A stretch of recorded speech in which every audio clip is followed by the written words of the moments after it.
une recherche en anthropologie historique sur l'émigration italienne en Nouvelle-Calédonie. Merci à toutes et à tous. Voilà, comme vous pouvez le comprendre à mon accent, je suis italienne. Et dans le passé, j'ai eu plusieurs occasions de séjourner en Nouvelle-Calédonie. Et à chaque fois, j'ai remarqué, j'étais étonnée par certains signes d'italianité que j'ai trouvés dans les paysages urbains. Mon intérêt pour ces pays m'a poussé à tenter l'aventure d'un doctorat, parce que avant j'étais journaliste et puis professeur de collège en Italie. J'ai enseigné histoire, géographie, langue et littérature italienne. Avec ma recherche doctorale, j'essaie de comprendre le rôle des migrations italiennes dans l'histoire, la société et la culture de la Nouvelle-Calédonie. Je commencerai pour certains signes de la présence italienne dans la ville. Roger Gervolino à Magenta, comme vous le savez, Roger Gervolino était le premier député de la Nouvelle-Calédonie élu en 1945.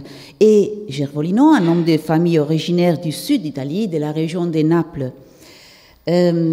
Dans le quartier de Lansvata, il y a la rue Agathe Fogliani, une femme qui, au début du 1900, possédait une ferme laitière à Lansvata. Et à Mamie Fogliani est dédié un timbre de la Poste de la Nouvelle-Calédonie dans la série Personnalités issues de la diversité calédonienne.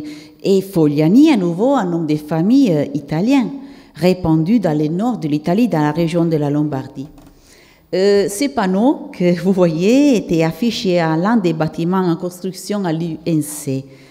ARB est l'acronyme de deux noms italiens. AR pour Ardimani, B pour Benedetti, deux entrepreneurs arrivés en Nouvelle-Calédonie dans les années 1950 en provenance du nord-est de l'Italie, de la région du Frioul.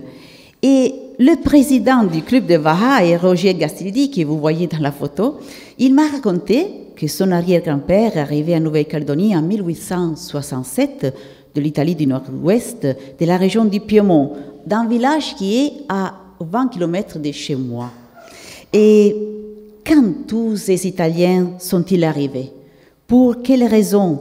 Quel est le lien entre ces migrations et l'histoire de l'empire colonial européen? Les hommes sont-ils les seuls arrivés ou y a-t-il aussi des femmes? Et combien sont-ils?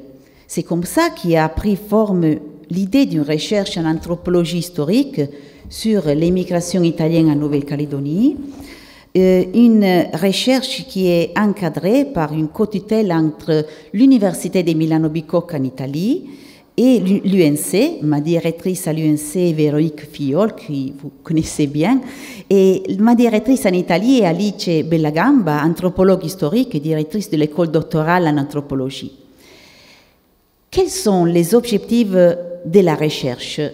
Reconstruire l'histoire des migrations italiennes en Nouvelle-Calédonie, analyser la réappropriation de la mémoire de la part des descendants et les récentes formes de patrimonialisation, visibiliser la voix des femmes et leur rôle dans la société, rôle qui dans la grande histoire souvent est marginalisé.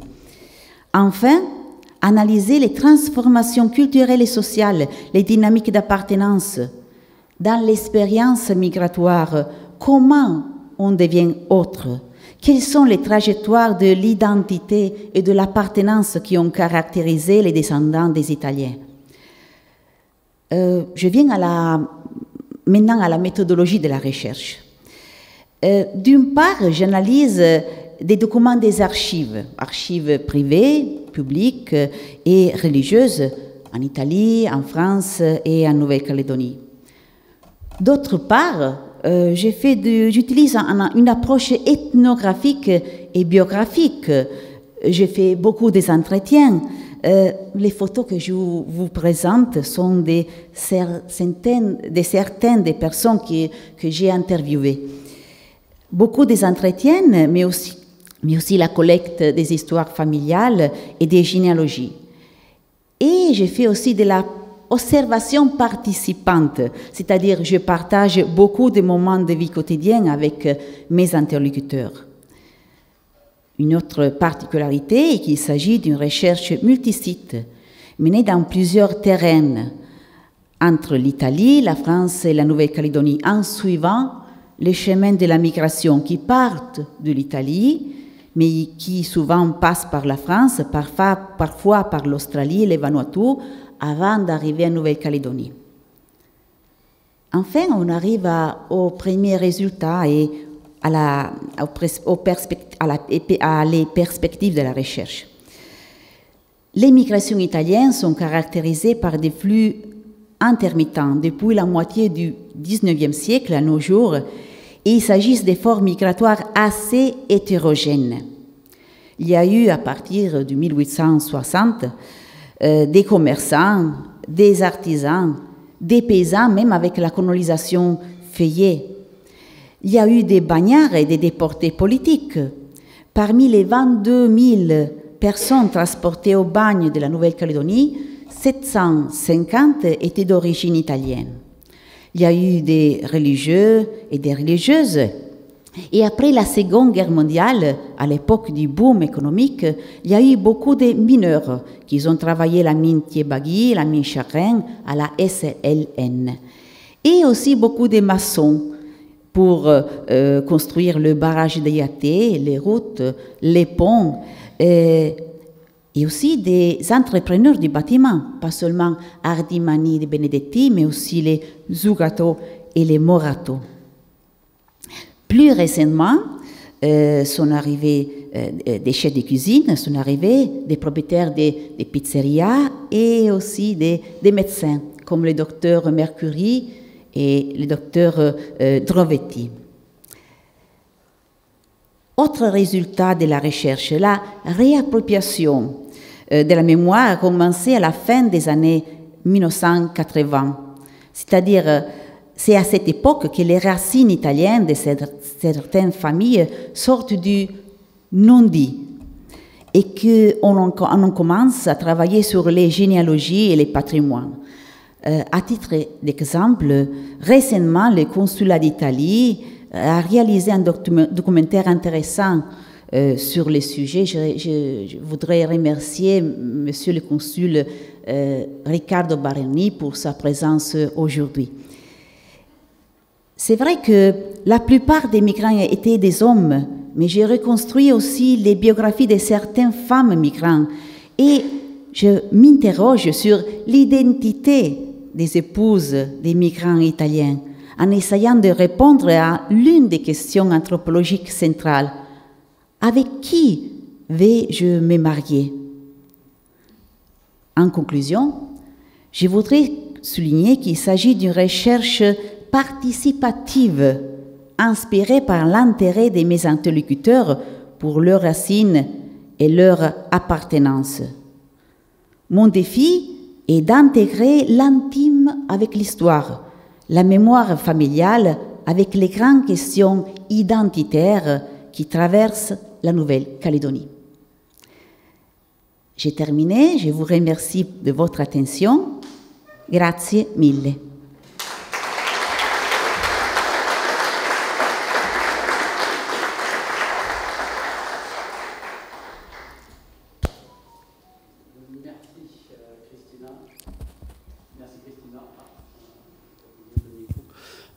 Merci Christina pour cette présentation et pour nous faire voyager dans le temps et redonner, oui, de façon express, dit Véronique, oui, mais c'est quand même...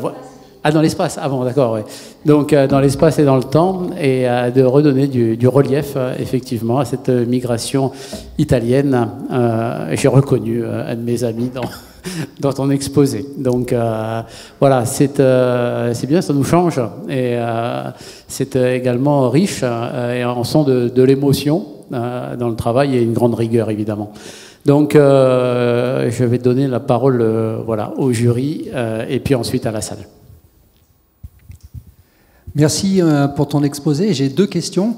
La première, c'est, pour autant que je sache, les Italiens ont migré dans beaucoup d'endroits du monde au travers du temps. Est-ce qu'il y a des particularités propres à la Nouvelle-Calédonie par rapport à l'immigration italienne dans d'autres secteurs du monde?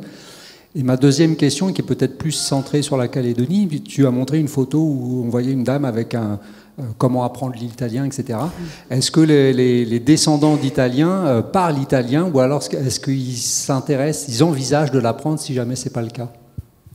Oui, alors comme j'ai remarqué, la migration c'est assez lointain dans le temps. À partir de 1860 arrivent les premiers, et donc les descendants, la troisième, quatrième, cinquième, des fois sixième génération, ils ne parlent pas italien. Mais avec les migrants qui sont la première génération ou la deuxième génération, des fois je parle en italien ici en Nouvelle-Calédonie. Et une chose très particulière, c'est que comme moi je parle italien, mais en vivant en Italie, j'ai l'habitude de remarquer les différents accents qu'on a en Italie, si on vient du Frioul, du Piémont, des Abruzzes, de Naples. Et même ici, je trouve le même accent quand ils me parlent italien, c'est-à-dire ils ont gardé ça. Et des fois, ils me parlent dans les langues régionales italiennes. Il y a quelqu'un qui m'a dit, deuxième génération, oh, c'est dommage, nous sommes obligés de parler en français parce qu'à la maison, nous parlons pas l'italien, nous parlons le patois, la langue régionale. Mais je trouve que c'est bien, j'ai remarqué aussi ces différences. Et par contre, la dame que j'ai montrée, c'est son mari est le président de l'Amicale des Italiens. Et elle donne des cours de langue italienne. On a une reprise de l'étude de la langue italienne dans certaines ambiances, dans certaines, à l'Amicale des Italiens.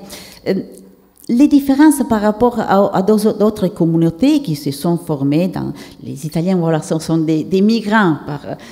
On a calculé qu'à partir de la fin du 1800 jusqu'à la moitié du 1900, 30 millions d'Italiens ont quitté l'Italie, c'est-à-dire c'est un nombre énorme, c'est un numéro énorme. Et la plupart sont partis aux États-Unis, en Argentine, en France, et de la France, puis ils sont venus ici, et aussi en Australie. Il y a des différences que j'ai trouvées par rapport, par exemple, à la communauté qui s'est formée en Australie. Là, on trouve dans certains quartiers des grandes villes l'Italie, c'est-à-dire que des quartiers dans lesquels il y a une concentration des Italiens qu'ils ont gardé en Australie. Ils ont même un journal écrit en italien. Il y a une radio en italien. Et ici, pour le fait que beaucoup des Italiens, de ces Italiens sont arrivés, par exemple, avec le bagne. et là, ils étaient obligés de s'intégrer dans la culture française de l'époque. Et ils ont perdu leur lien avec l'Italie aussi parce que ce lien était aussi relié à le lien avec le bagne. C'était vraiment ils ont oublié leurs origines. Des fois, ils ont vraiment caché leurs origines parce qu'ils étaient méprisés. Ils étaient et seulement récemment, c'est à dire à la fin de 1980. Qu'ils ont repris ces liens avec leur origine. Et ils ont commencé, par exemple, à faire des généalogies. Une chose très particulière, j'ai trouvé une généalogie, j'ai montré le monsieur Gastaldi. Alors, dans la famille Gastaldi, ils ont construit une généalogie. Jean-Bernard Foucault, c'est lui qui a réalisé la généalogie des Gastaldi.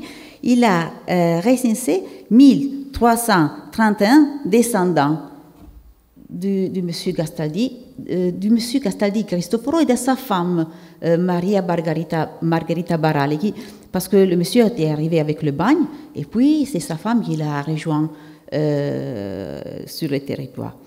Et alors, les Italiens ici, je trouve que par rapport à l'Australie, par exemple, c'est pas une vraie communauté, ce sont des traces assez discrètes qui, je trouve, dans les villes et aussi dans le nord. Par exemple, à Ouégoa, j'ai fait un entretien avec la famille Vico, et à Kumak aussi, j'ai fait des entretiens avec la famille Zocolan. Et des traits discrètes qui... En plus, par exemple, j'ai fait un entretien avec Kugola. Les Kugola, ils m'ont dit, nous, on considère notre racine italienne comme un des plusieurs racines qu'on a.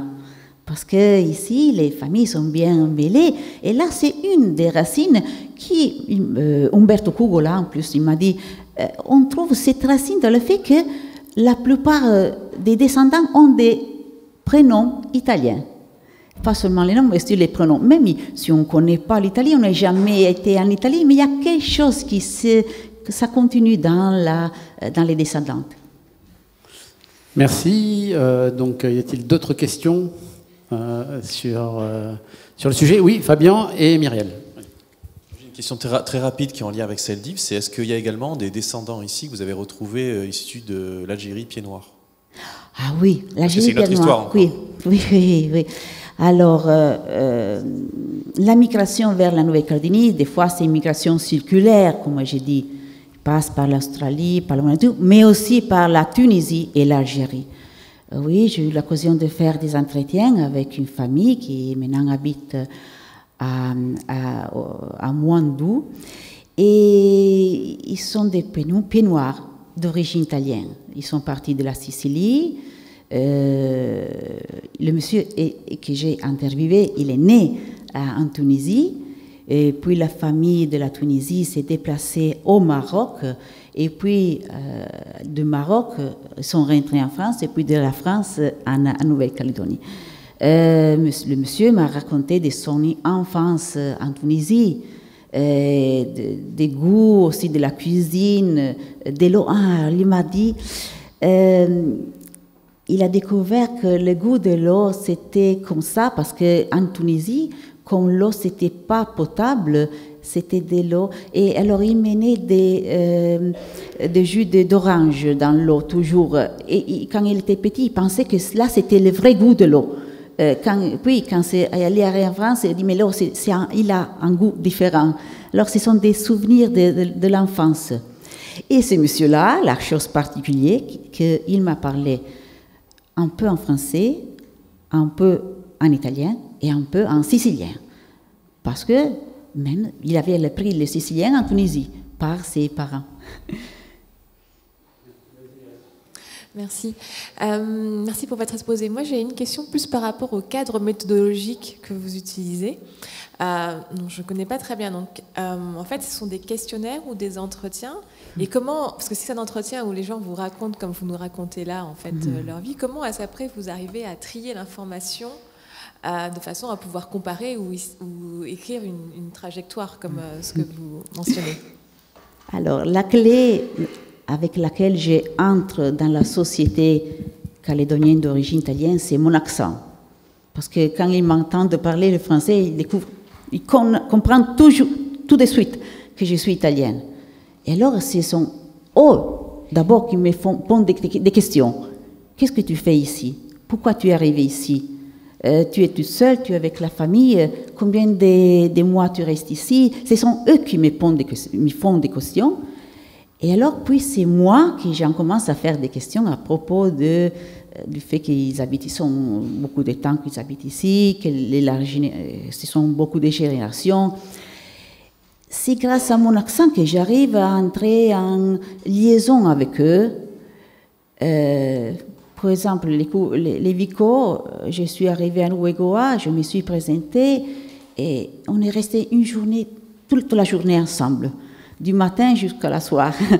Et c'est pour ça que ce sont toujours eux qui me font des questions, puis je suis moi qui je pose des questions. Et ce sont des questions orales. Comme j'étais journaliste, j'ai l'habitude d'écrire assez vite.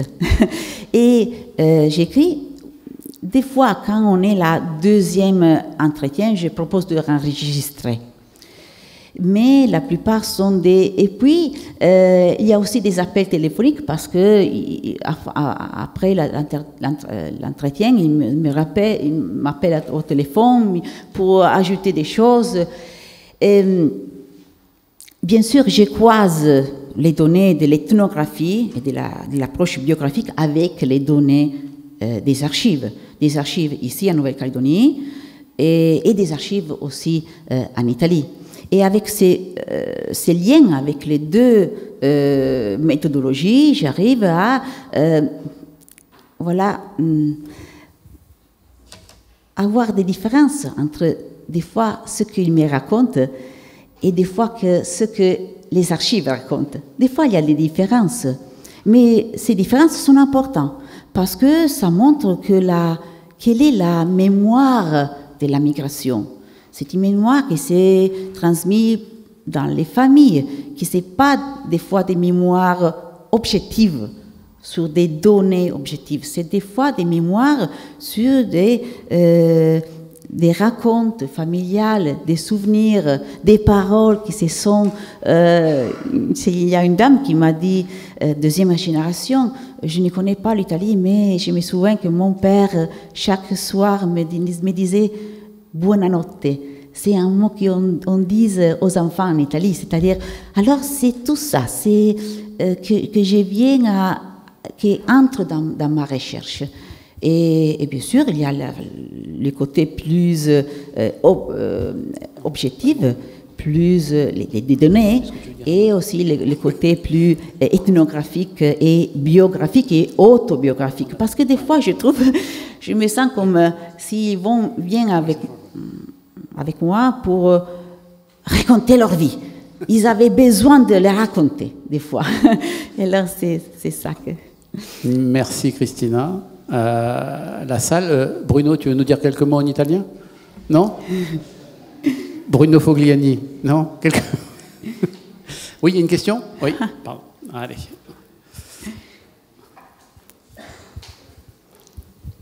Merci pour cette présentation très riche en histoire familiale.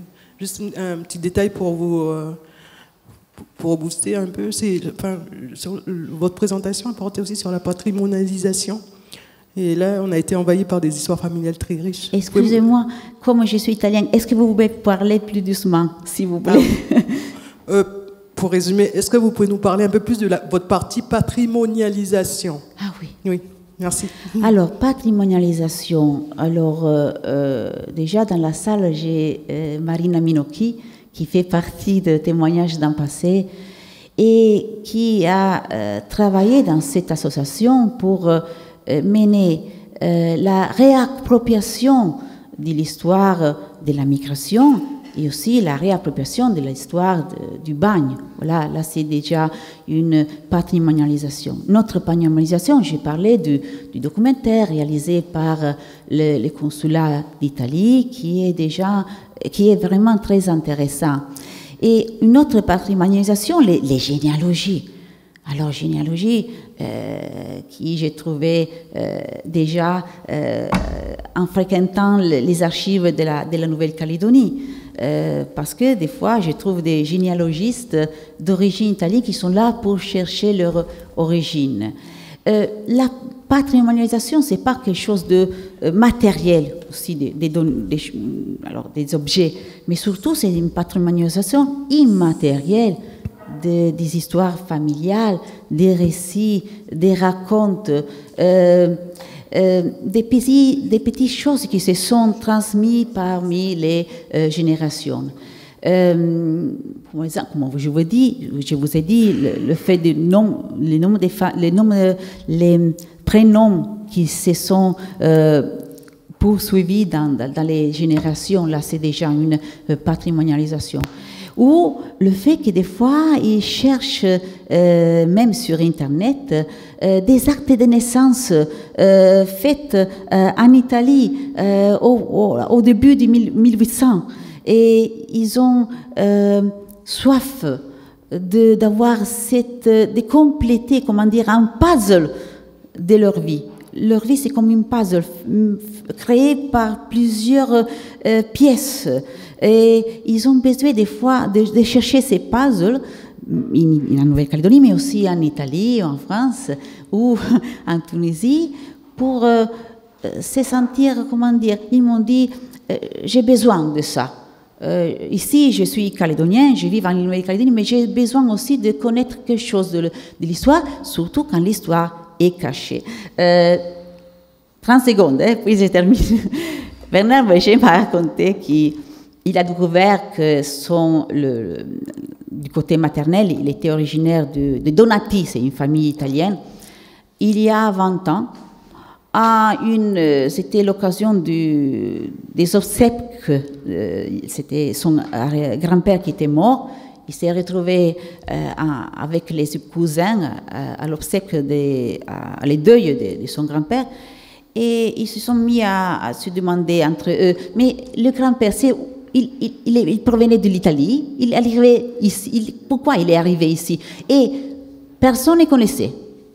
Et alors, ils se sont mis à chercher dans les archives, chercher dans les cartes familiales, demander à leur mère, et les mères disaient, là, ce sont des questions de lesquelles on ne peut pas parler. À partir des années 80, ils ont commencé à parler, les mères, et c'est ça, la patrimonialisation. Merci bien, Christina, donc, pour ces réponses riches.